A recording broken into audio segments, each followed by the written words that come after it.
Coming up on the Get Lean, Eat Clean podcast. If I could get the world to stop snacking, I think we would regardless of diet, anything else, we would see a huge reduction. And I know a lot of people think that's so silly, but I've seen it in tens of thousands of people, the power of just not snacking, regardless of their diet, and the total calories consumed in this or that. And the snacking, that has more of a powerful impact. So really focusing on that, and that will enable you to do some base intermittent fasting, 12, 14, 16 hours a day. And that over the long term has profound health benefits too. Hello, and welcome to the Get Lean, Eat Clean podcast. I'm Brian Grin, and I'm here to give you actionable tips to get your body back to what it once was 5, 10, even 15 years ago. Each week, I'll give you an in-depth interview with a health expert from around the world to cut through the fluff and get you long-term sustainable results. This week, I interviewed Megan Ramos. She's a fasting expert and program director at The Fasting Method. We discussed her health journey from overcoming diabetes, how to counteract hyperinsulinemia, along with the differences between calorie restriction and fasting, keys to not snacking, differences between men and women when it comes to fasting, also what breaks a fast. Lastly, we discussed her one tip to get your body back to what it once was. This was a great interview with Megan. She's very knowledgeable around fasting and what it takes to get started and to maintain it. And I know you'll enjoy this interview. So thanks so much for listening and enjoy the interview. All right. Welcome to the Get Lean, Eat Clean podcast. My name is Brian Grin, and I have a special guest from the Fasting Method, Megan Ramos. Welcome. Hey, Brian. Thanks for having me on. I'm happy you're finally able to connect. I know. It took a little while, but we made it happen, right? Yeah, my life's been crazy. We relocated from Toronto to San Francisco. I've got teammates that span, most of them are in Toronto, but we've got Portugal and Zurich. Wow. I'm working all of the hours of the day right now.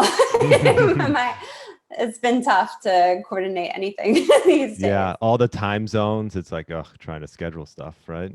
I'm terrible at time zone math. I just everybody needs to convert to me if you want me. Yeah, exactly. Well, I'm glad we did finally connect. Maybe, before we get into a little bit more about fasting and this and that, what was your path? How did your path into fasting or into the fasting method and working with Dr. Jason Fung and things like that? How did that occur? Yeah, I've been working with Jason since I was 15. I'll be 37 in a few months. So a long time. When I was young, I had a really strong desire to get into preventative medicine. And due to a family connection, I had a really great opportunity to get in on some interesting research at a young age. This kidney clinic that Jason was a young nephrologist at really focused a lot on preventative medicine for kidney disease. And that really resonated with me. So I started doing research there. So that's how I started working with him. And I just fell in love, with everything we were doing. It wasn't really effective. But because there's so much education, we really got to know the patients. We had lots of appointments with them. They were longer appointments. I got into some pretty heavy prospective research at the program, the clinic, and stuck there throughout my education. And then in my mid-20s, I realized oh my gosh, everything we're doing is not helping. And it became so depressing. And I thought, okay, do you really want to go back to school and study medicine at this point, or cut your losses? If you can't help people, maybe just go to law school like the rest of your family. And so I took a year off from school and trying to figure things out. And I thought, also my family history is terrible for cardiovascular disease and diabetes. My grandmother, severe dementia at that point from diabetes. And I thought, okay, Megan, you're young. You've already got these metabolic issues. I already had fatty liver. I was diagnosed when I was 12. I already had PCOS when I was 14. Get your health together. So I took a year. I'm going to write my LSATs. I'm going to eat 7 times a day. I'm going to really force myself to eat all of that fruit. I'm going to get a personal trainer and do all of those things. And the end result was being diagnosed with type 2 diabetes at 27. Wow. And gaining a ton of weight, doing all of those things. Around the same time, Jason was sort of going through his own transformation. Like, geez, all we're doing is giving these patients bad news. Because if you're diabetic, or if you have out of control blood pressure from obesity or insulin resistance, I mean, it doesn't matter what you do, the kidneys are going to fail. There's no way around it. So as a kidney specialist, like, what can you do? Nothing other than to say, okay, we'll just keep monitoring it. Like, it's terrible. It's a terrible position for a doctor who really just wants to help people to be in and be out of control.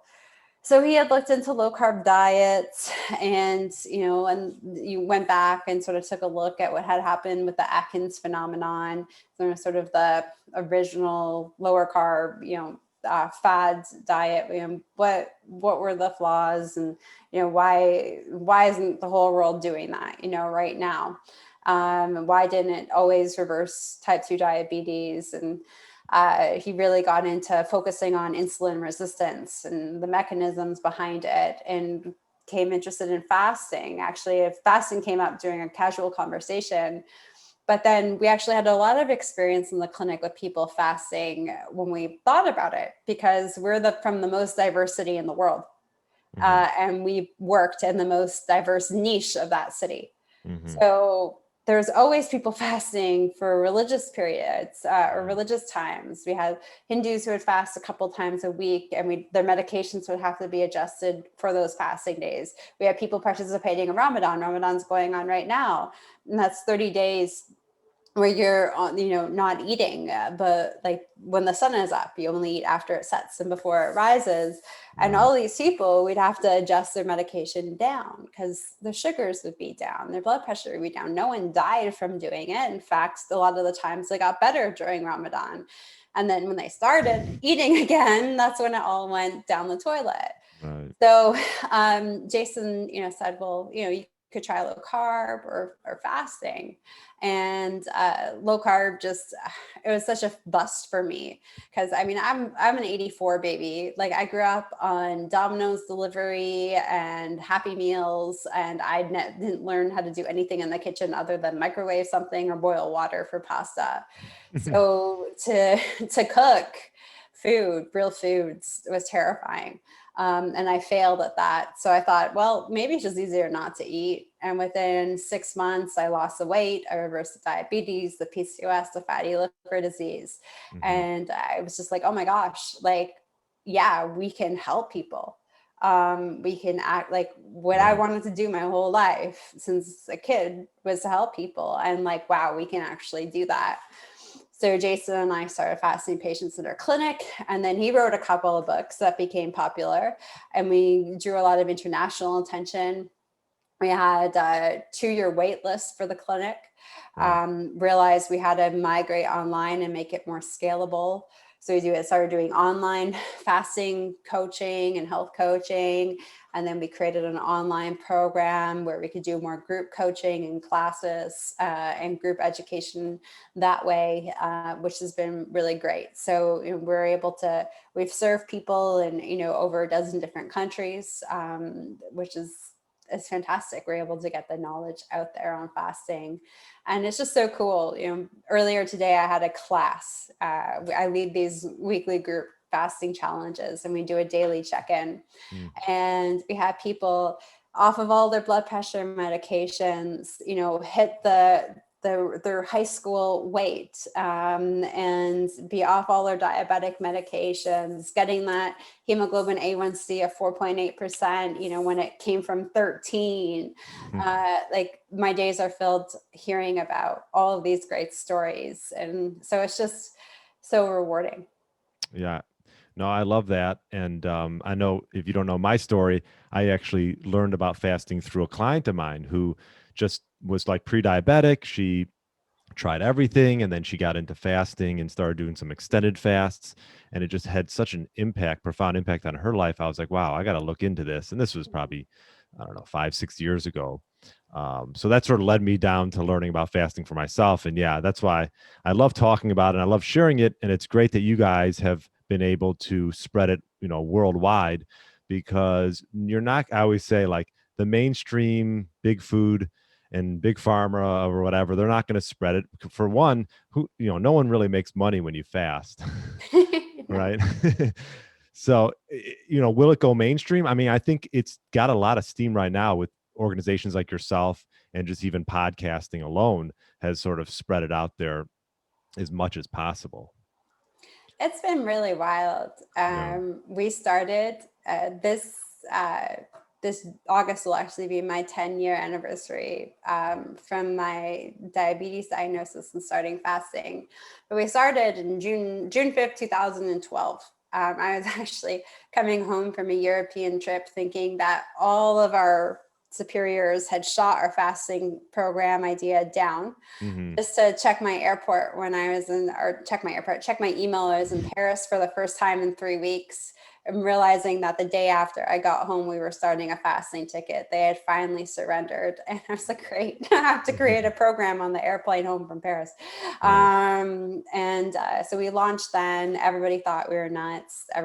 We would get doctors coming in yelling at us, what are you doing? But we would convert them as they saw, like you saw with your client, that they get better. And now I remember I was actually in Orlando. I was at my mother-in-law's home in Orlando on January 1st, 2018. And it was New Year's morning. She was watching, Good Morning America, Good Morning Orlando, whatever those shows are. And she screamed, Megan. And I thought she was dying or something. I come running, and she's like, look, she flipped through like 3 different stations. She said, they're all talking about how intermittent fasting is the dietary trend, which that always makes me laugh. But it's a dietary trend of 2018. And she's like, look, you guys are doing the right thing. Right. It's finally on like the Today Show or whatever. Yeah. Where they start talking about it. What would you say the hormonal differences are between, like, this is a question that comes up, fasting and like calorie restriction? What would you say the biggest differences are between the two?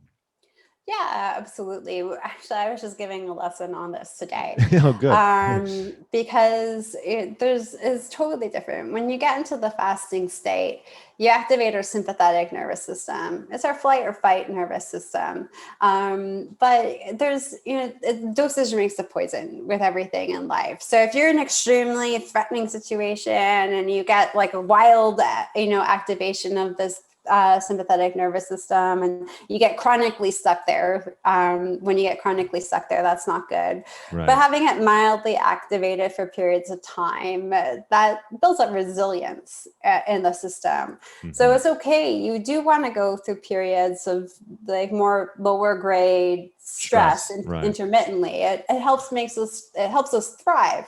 So when you're doing this intermittent fasting, you are getting this low activation of the sympathetic nervous system. And when that happens, you produce these counter-regulatory hormones. And, I say it's like activating the fasting state, turning it on, being the difference here between calorie restriction. You get this activation, and you get the production of noradrenaline, which helps you not just burn body fat, but maintain your resting metabolic rate. You get this human growth hormone production. And you don't grow, you don't become the Hulk when you're fasting, but it really helps you protect your lean mass, grow lean mass. We see women all of the time reverse the osteoporosis or improve it dramatically, or people be able to, gain lean mass, especially as they're getting older, when they want to not be losing it and need to be more proactive about it. So you get these great hormones that are produced. You get a little bit of cortisol production that helps supply your body with glucose that it does need in low quantities during a fasting state, and making you feel good.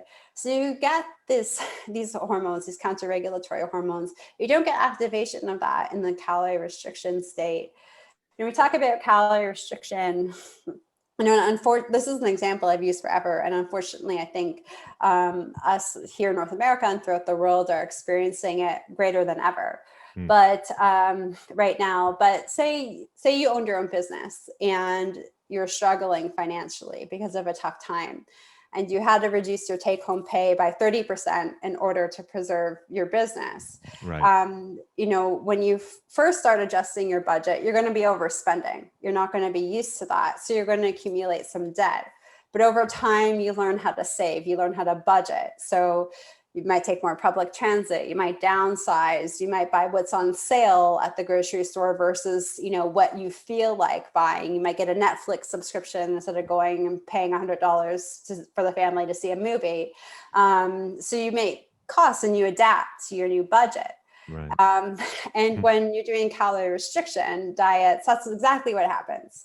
You give yourself a new calorie budget every day.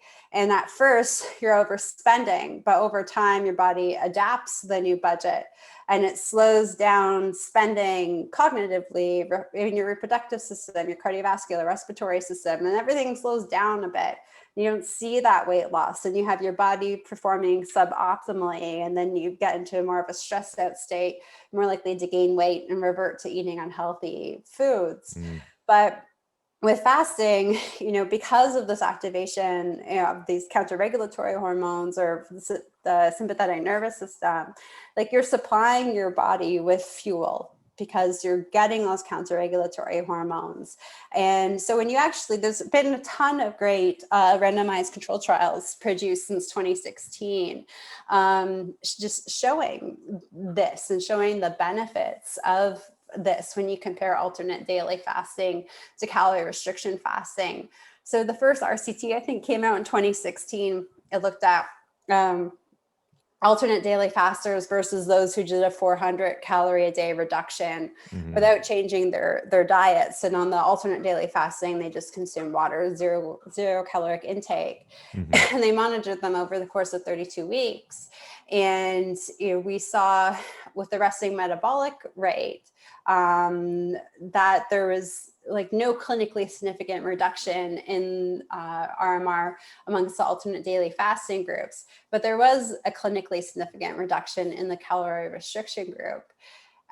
So, we do get our body does preserve our resting metabolic rate because of the activation of these counter-regulatory hormones.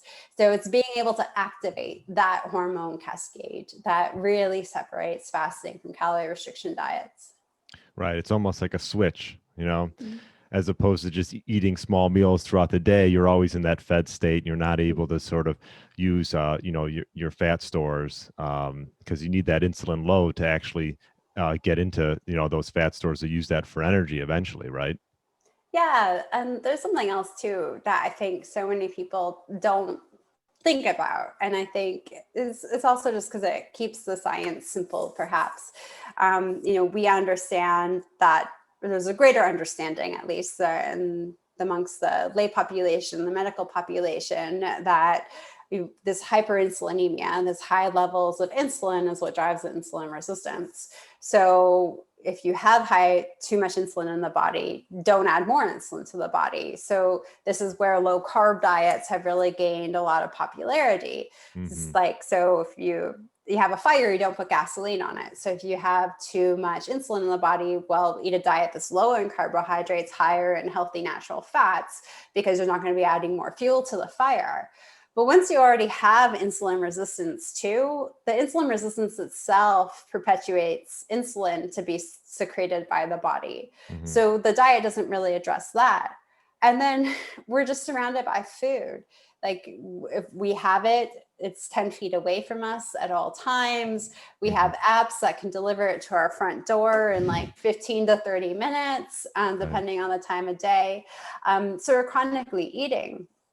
And so what happens with this is that the chronic stimulus of insulin, well, that also leads to insulin resistance. So you might be thinking, well, it's just a handful of nuts here, a handful of almonds there, some cheese here, or whatever your real food choices, depending on your dietary restrictions.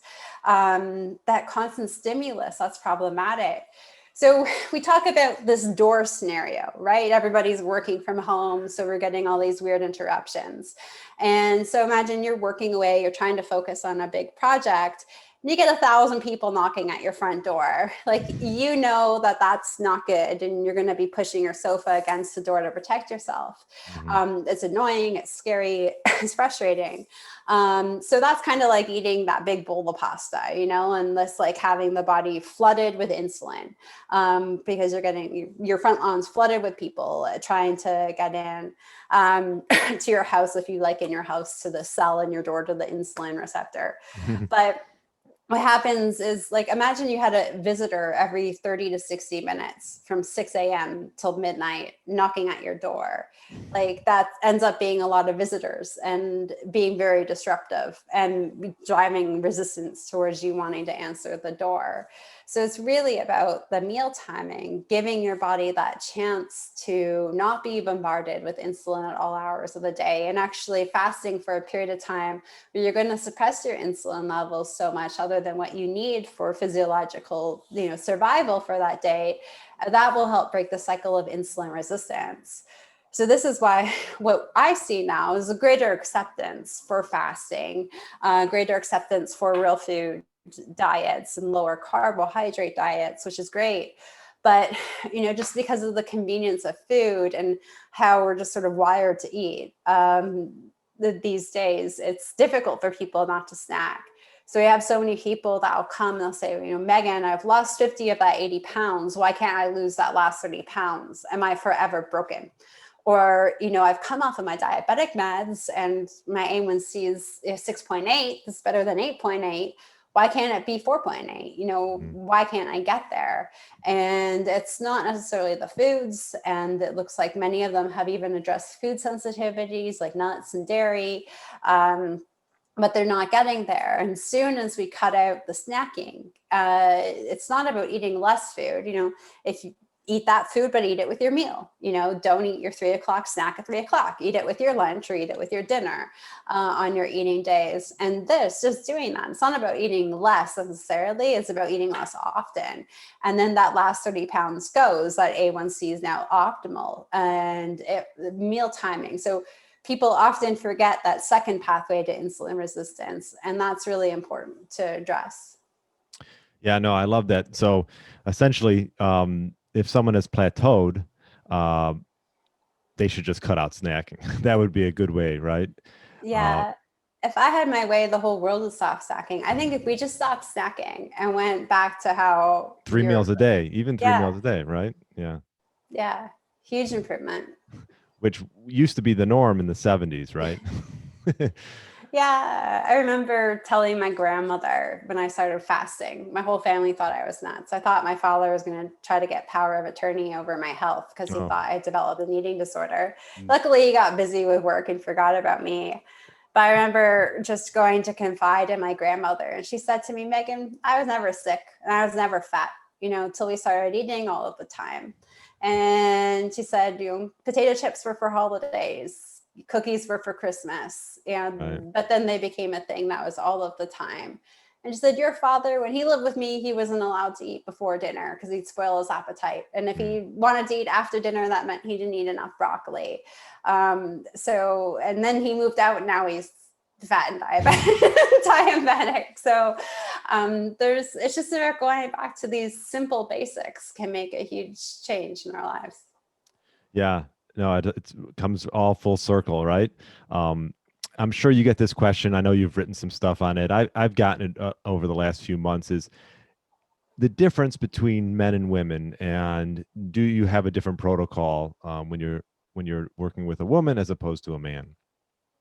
Yeah, I actually just finished a manuscript on women and fasting, so it'll be out next year. When it comes to women and men, you have to sort of take into a couple situations. So if we're working with a woman who's, done childbearing, or, maybe trying to lose that baby weight that they never got to lose, had gestational diabetes, worried about perimenopause, trying to get the weight off before that time happens, or even women going through menopause or post-menopause, we really don't approach their fasting any different than men at any age.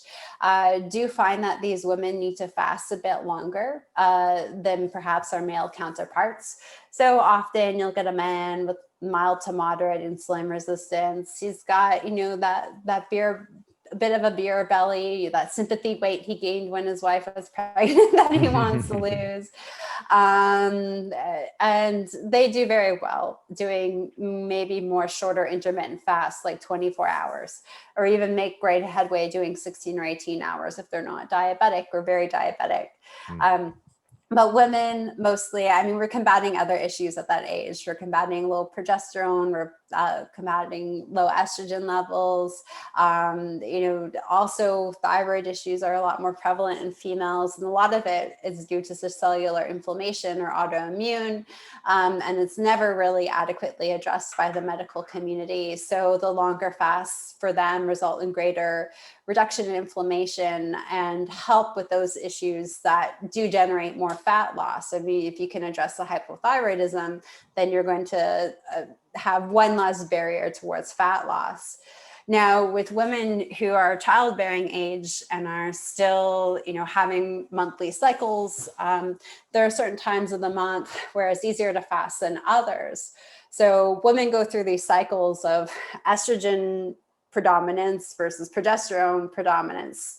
So the first 14 days of our cycle, estrogen's the more dominant sex hormone, and estrogen's actually an appetite suppressing hormone.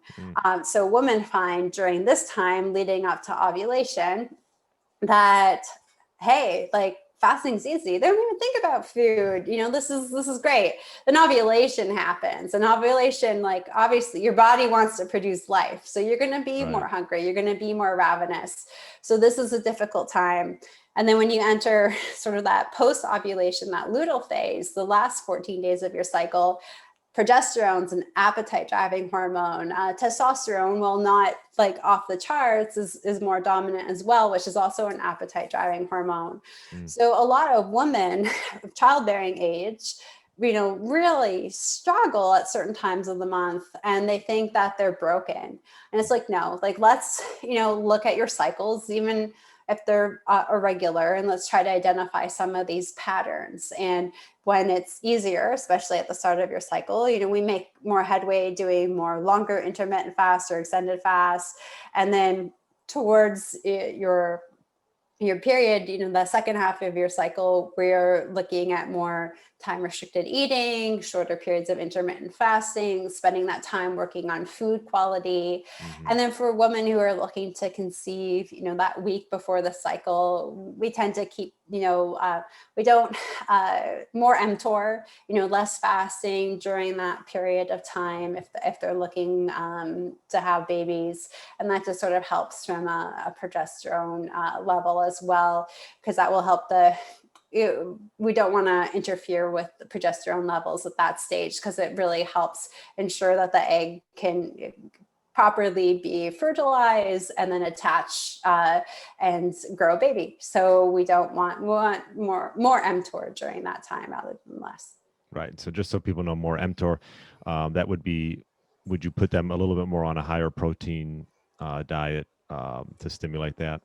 Yeah. And even if it's a time for a little bit of real food carb cycling, sometimes we'll do in certain cases as well. So when we do real food carb cycling, for us, it's mostly root vegetables, and it's still smaller portions. You're still making sure that you're adding you're having it, say if it's a potato or a root vegetable, you're making sure you're eating protein with it, and having if you have potatoes, put vinegar on them. So really making sure that you're just not, we talk about, like, you can eat carbs naked or you can eat them dressed, and not necessarily like you yourself, but the carbohydrates. So making sure that you're just not going to have potatoes on their own. So some women we find definitely do need to have a little bit of carb cycling during that week if they're predominantly doing a very low carbohydrate diet. Not all women, but some women actually thrive better on especially more animal fats and animal proteins during that time. Yeah, no, that makes sense. And in putting vinegar on a potato, I'm assuming that just blunts the insulin response. Is that correct? Yeah, it just helps a bit. I mean, you're still getting the same amount of sugar in your body at the end of the day, but you're just sort of blunting the surge. Okay.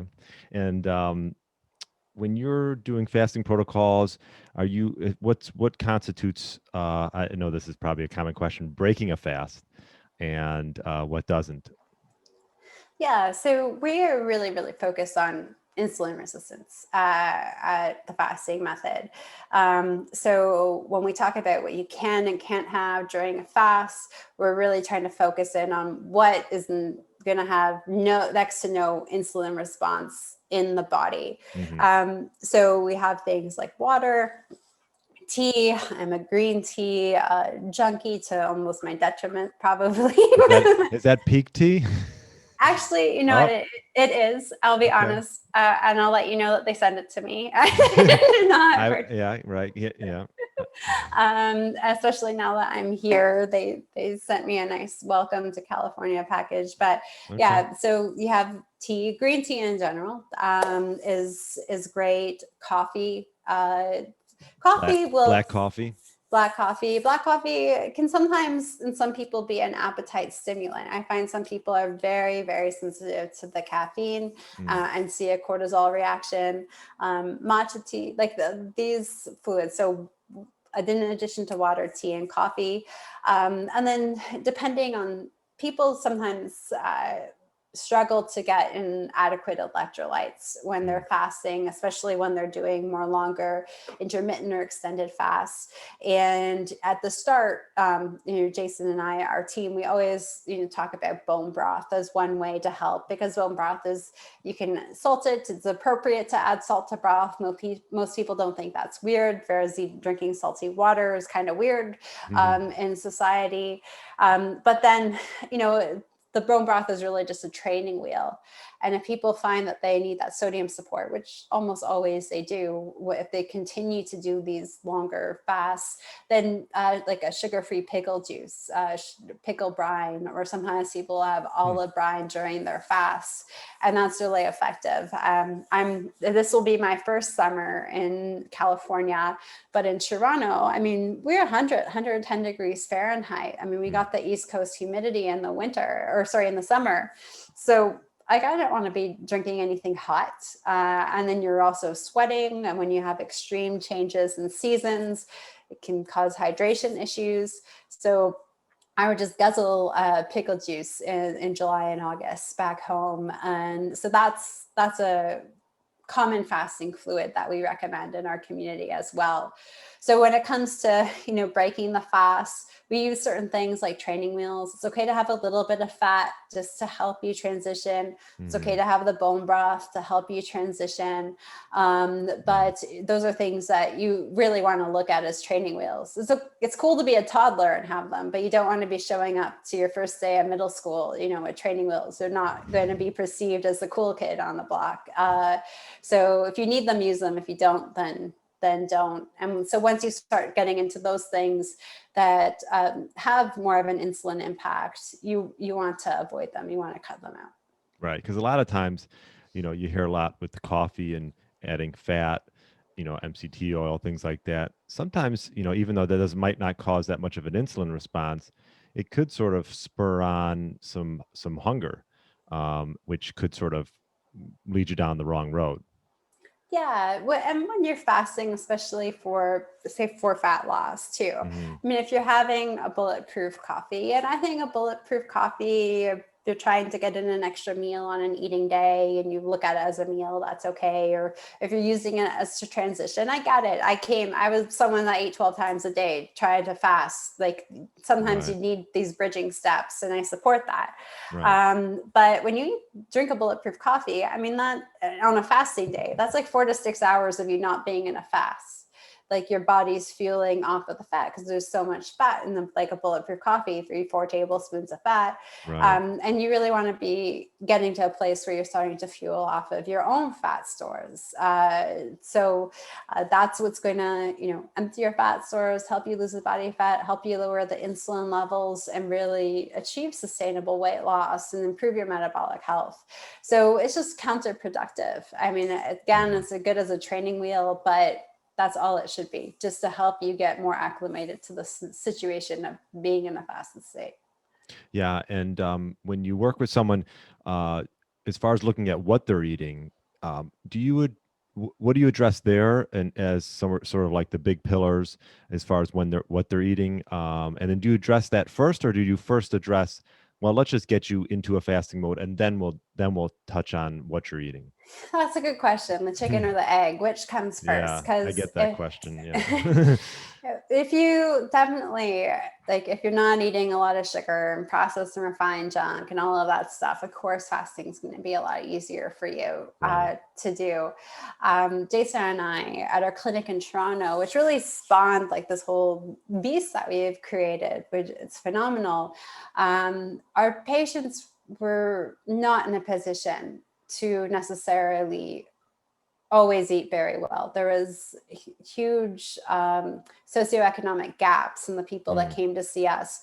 I mean, Toronto is as expensive as New York City to live in. And if you're in the city, you don't have a driver's license, you can't go to suburbs or to farmers markets. I mean, cauliflower is $10 a head. So Right. we'd have these people on disability with amputations in wheelchairs. They've lost their driver's license. Like, it was what it was in terms of their diet. Pasta is cheap, rice is cheap. Like that's what it was. So we would have to get them to fast. And once they started fasting, like the first couple of weeks were tough, especially when they're feeding the way that they were. Right. So we tried to do as best as we could with their diets, but if we could power them through those first 2 weeks, and fortunately this population had this deep, like, I mean, they're risking losing another foot, like, or losing their foot. Like, they had huge motivation to get through those first couple of weeks. And then it became easier. And then over the time, the cost savings helped them buy better quality food, which was just so wonderful to hear them come in and say, Megan, I could afford to buy like my first piece of steak. Like, I haven't had a steak in like 6 years. So you don't necessarily have to have this picture perfect diet to start fasting.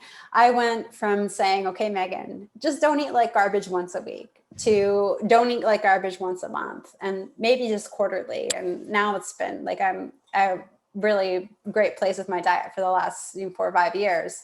And that's fantastic. But it's a process. The diet is often a process. So you need to learn how to fast around it. Now, in terms of dietary pillars, I mean, we are not agnostic about diets. And to be quite frank, like, I've seen all diets across the real food spectrum, the whole spectrum, save people's lives. Very unique to individuals' own physiology. And you've got to learn just to not put your patients in a box and to work with them. So we really, real whole foods, really prioritizing natural healthy fats, seeing how the individual responds, and tailoring their diet that way. But real whole foods in the most primal sense possible. That's where we strive for. You don't find keto bread in my house. You don't find that type of stuff. Very rarely. And can you use those items to help you acclimate? Sure. But we really try to strive for eating and more of, regardless of it's more animals or it's more plants, eating in more of that real food and that primal state of the food. And that's really where our baseline fundamentals are sprout from, when it comes to giving nutritional advice. Yeah, and something that gets overlooked with regarding fasting is, the flexibility of doing it and then saving money. Like, you never really hear people talk about that, but yeah, you make a good point, that you cut a meal out, and over time that adds up. It's huge savings. I actually went back through some old receipts. My mother's a retired accountant, so I've learned from like the age of 2 that you always save your receipts for everything. So I went through some old shoe boxes. They're like, what I spent on diet soda, what I spent on pretzels, like just those two foods, two food categories alone. Like the savings is wild. I had a mother. She was a single mom. She was widowed. Her and her son, super stressed, working around the clock. And every time she fasted and didn't have a meal, she actually took a few dollars and put it in a jar. And she was going to use that to enable her and her son to actually go on vacations, something that they could never afford to do. Because she said, it's all business. Like there's no fun, no time for play. And she thought her kid was growing up to really resent her. So within a few months, she had enough saved for them to go to a nice resort in the Dominican. And so she just kept doing that, right? She said, okay, I would have spent maybe $5 on this meal, or, it was a few bucks. It wasn't ever anything. But whenever she fasted, that was her motivation to fast and to skip her meal. And they went on all these great trips, like over the few years that she was in the clinic. And it had like, so all of these benefits spill into your life in so many other ways that you wouldn't even think of. And it's just really cool to hear all these stories for me. Yeah, that's a great story because she's getting her health on the right track, and she's saving money to sort of take her family to a nice place. That's great. That's a great story. A few more thing. I mean, we could talk for hours on fasting. I could at least. I'm sure you could.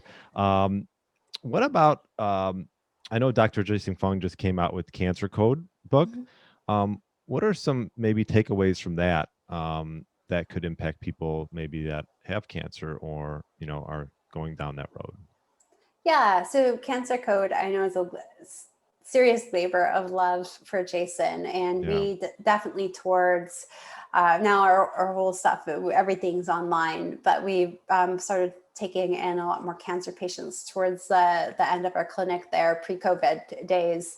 And it's just so important to remember that so many of these cancers are metabolically driven, and they result from insulin, and insulin causes growth in the body, and growth as an adult is rarely a good thing. We don't want growth. And so when we're just eating, muscle growth, just muscle growth, good bone density, brain cells, but we don't we don't want growth is usually detrimental to us. So insulin can cause that and causes growth and leads to cancer. So most of these cancers that we're struggling with, a lot of them are metabolic related in nature, and being diet is a profound effect. So, Jason really goes into the Cancer Code about the impact of sugar and insulin and really how it drives so many of these metabolic cancers. And if you can control that, the positive impacts that you have. And one thing that always blew my mind was a PET scan. So a PET scan is a scan that you have to, see where your cancer is, how aggressive it is. And in order to visualize the cancer, they need to excite the cancer.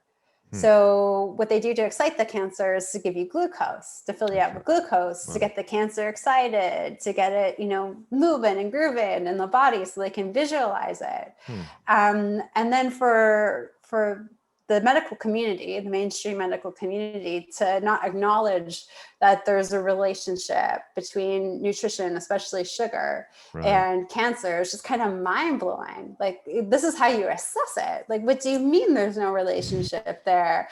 It's really kind of bizarre. So Cancer Code really sort of breaks down about this whole metabolic pathway to cancers, and how we, can really make a huge risk reduction, in these metabolic cancers by addressing our sugar intake and our insulin levels and hyperinsulinemia in general through diet. Wow. Yeah, that is crazy. And I read his first book. Oh God, now I'm drawing a blank. What was his first book? The Obesity Code. He's got like 10 of them. You get and you have a book, right? Life in the Fasting Lane. Yeah, we wrote it's different than the other books.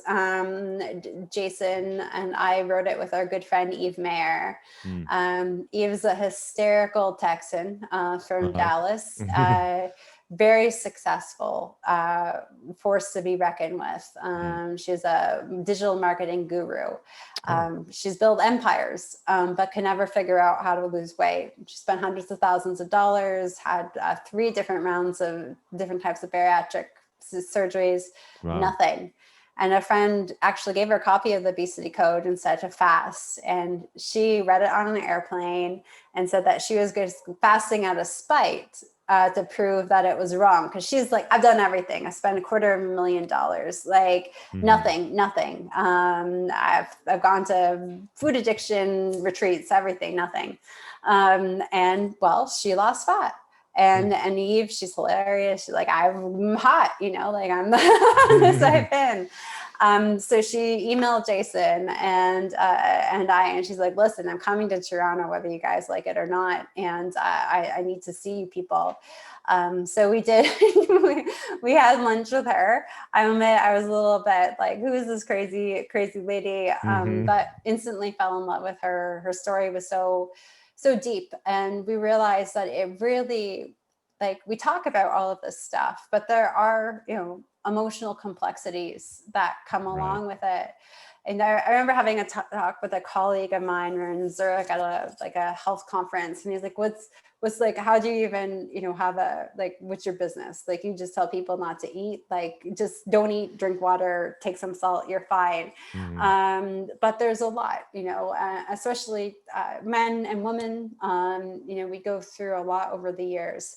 So Eve's story and journey, we just thought it was important to address that whole behavioral mindset side that goes with it.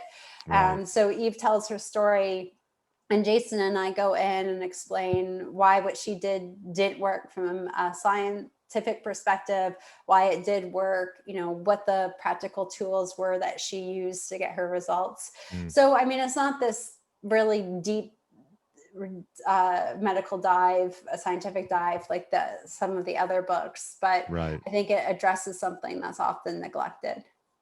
Yeah, that's great. I'll have to check that out. And my final question to you would be, and I ask all my guests this, is what would be, and I think I know your answer, but maybe what would be your one tip for, a middle-aged man or woman to get their body back to what it once was, like 10, 15 years ago? No snacking. Absolutely. Nice. Do not snack. I don't know if that's what you're going to guess, but if I could get the world to stop snacking, I think we would regardless of diet, anything else, we would see a huge reduction. And I know a lot of people think that's so silly, but I've seen it in tens of thousands of people, the power of just not snacking, regardless of their diet, and the total calories consumed in this or that. And the snacking, that has more of a powerful impact. So really focusing on that, and that will enable you to do some base intermittent fasting, 12, 14, 16 hours a day. And that over the long term has profound health benefits too.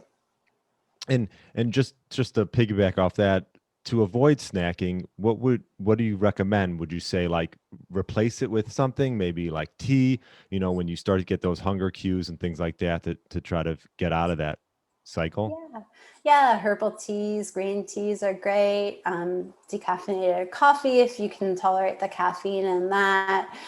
Just even minty water. Mint's such a great appetite suppressant, or adding just a teaspoon of apple cider vinegar. The acetic acid is a great appetite suppressant in that. So finding these other things, I have my few different teas that I drink throughout that, my morning, my afternoon, my evening mint tea. And these become new rituals. And that also, they're healthy rituals too. There are great benefits from consuming these. So those type of habits are what we're really looking to improve upon when we talk about snacking. So don't just try to tough it out there, but enjoy a nice cup of tea. Yeah, sparkling water. I love to use that as well. I just take take your mind somewhere else, right? Stay busy, maybe go for a walk. Self-care. Yeah. Yeah. Something just to take your mind. I always find the easiest way to fast is just to keep your mind busy by doing something else. Yeah, absolutely. You can totally ride out those hunger waves by distraction, because it's true, the hunger does come in waves. So, I mean, if you're just flopped on the couch and inside of the kitchen, you're going to want to eat. But if you say, okay, I'm going to go up, I'm going to do some gardening, I'm going to walk the dogs, I'm going to organize the sock drawer, do some laundry, all of that stuff will take your mind off of it. And the next thing you know, the hunger wave will be gone. There we go. Yeah, I love that. Well, Megan, this was great. Thank you for coming on the podcast. I really appreciate it all. And yeah, enjoy the rest of your day. Thanks so much. Thanks, Brian. Hey, Get Lean, Eat Clean Nation. Are you a man between the ages of 40 and 60 years old looking to lose inches around your waist, have significantly more energy throughout the day, and gain muscle, all while minimizing the risk of injuries? Well, I'm looking for 3 to 5 people to work one-on-one with in my Fat Burner Blueprint Signature program, which I've developed by utilizing my 15 years experience in the health and fitness space. This program is designed specifically for those committed to making serious progress towards their health goals over the next 6 months. We will focus on sleep, stress, nutrition, meal timing, and building lean muscle. If this sounds like a fit for you, email me at brian@briangrin.com with the subject line Blueprint. That's brian@briangrin.com with the subject line Blueprint. Thanks for listening to the Get Lean, Eat Clean podcast. I understand there are millions of other podcasts out there, and you've chosen to listen to mine, and I appreciate that. Check out the show notes at briangrin.com for everything that was mentioned in this episode. Feel free to subscribe to the podcast and share it with a friend or family member that's looking to get their body back to what it once was. Thanks again, and have a great day.